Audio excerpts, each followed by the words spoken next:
3টি লেবু কিনে 2টি বিক্রয় করলে শতকরা কত লাভ হবে? এটা যেমন দেখো, লাভ সমান এখানে সে কিনেছিল 3টি, বিক্রয় করেছে 2টি, তো 3টি থেকে 2টি বাদ দিলে লাভ হয়েছিল 1টি।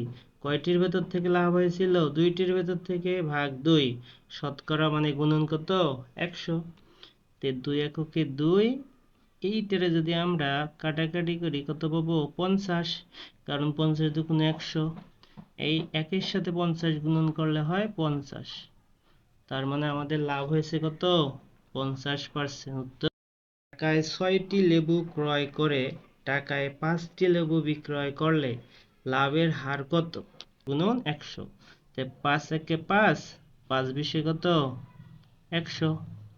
তাহলে আমাদের এই যে 20 এককে কত আসে?